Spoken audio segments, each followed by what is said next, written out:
So this is an incredible story. A Mississippi teenager being hailed a hero after saving 4 people, including a police officer, from drowning in the Pascagoula River last weekend. It happened after a car with 3 teenage girls inside drove off the I-10 boat launch, plunging into the water. 16-year-old Corian Evans saw the car begin to sink and quickly jumped into action. One of the survivors talked about this terrifying ordeal that nearly took her life. I knew my last breath was coming, and so I just let my phone down, and then I was just like this, like trying to stay calm and stay over water. When I tell you right before my last time going underwater, that was gonna be my last time going underwater, and Corian had grabbed me. And I was right there looking at it, so I couldn't just watch nobody die. Even when I seen a police officer, I couldn't just sit there and watch nobody die. And Corian is joining me now.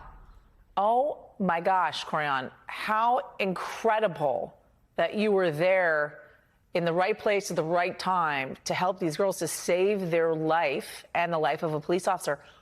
What happened? Take me there. Yeah, it was a crazy night. It was after a party, and we usually have a place that we go, but that had got shut down. So we were like, we're just gonna go under the bridge because it's like a boat launch. It's room for parking, you know, so we could just go out there and have a good time. So it was getting late. We were getting ready to leave. And so I got in my car and I was getting ready to pull off. And I seen another car pull off behind me. And I seen them drive in a direction towards the water.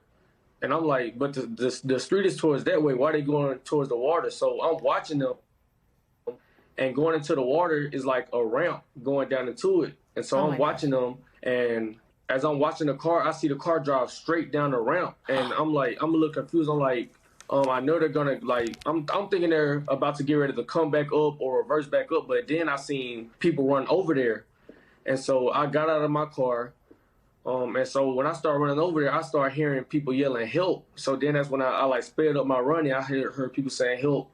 And I got over there and I ran and I seen them in the water.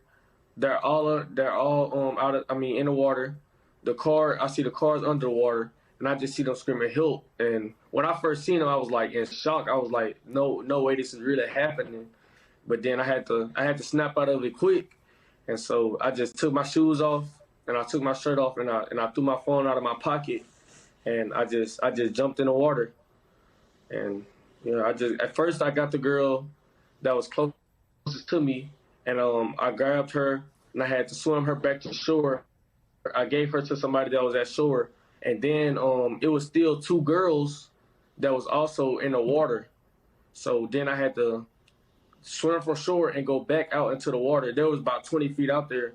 I had to go back into the water and go get the other girls. They were still, and one of them was in the water panicking a lot. But some of the car was still above the water, like the front windshield and like kind of the top of the roof. So I had to go back out there in the water. And the girl that was panicking, I had to get her.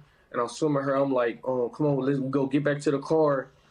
Just calm down, catch your breath. And the other girl, she didn't know how to swim, but she knows how to like keep her head above water and tread water so she won't go under. So I'm telling them, like, come on, let's get on top of the car. Just calm down. She's still panicking. And that's when the Officer Mercer arrived. And when he arrived, he swam out there to us. We were still sitting on top of the car. He swam out there to us, and he was telling her, the girl right there, he was telling her, like, I got you. We're going to be okay. We're going to make it back. I got you.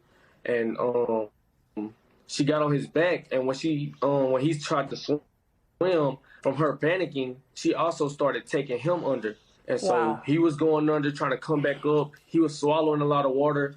And so he was telling her, like, I can't keep going. I can't. He was swallowing a lot of water. He couldn't breathe. You know, he had on his gear. He couldn't breathe. So that's when I had to jump off top of the car, and I had to go and help them. Like, I was behind them, trying to keep them both above water and, like, push them forward towards shore at the same time. The officer and the girl, I was trying to do it with both of them. And so I'm knowing that the girl can't swim, and she was panicking. So I started mainly focusing on the girl. So I started focusing on the girl, trying to help her get to shore like faster because I know she can't swim. And so I got close to the shore. I felt myself. I could walk. Like when I felt my feet touching the ground, that's when I like just gave her to somebody for it. I was like, here, get her. And behind, I turn around and I see the officer. He's drowning. He's like going underwater. He's like gasping for air. He's trying to stay above water. He starts struggling to stay above the water. So that's when I had to leave again. And then I had to go and grab the officer and bring him back to the shore. And when he got there, he couldn't breathe. He was laying on the ground. He was throwing up.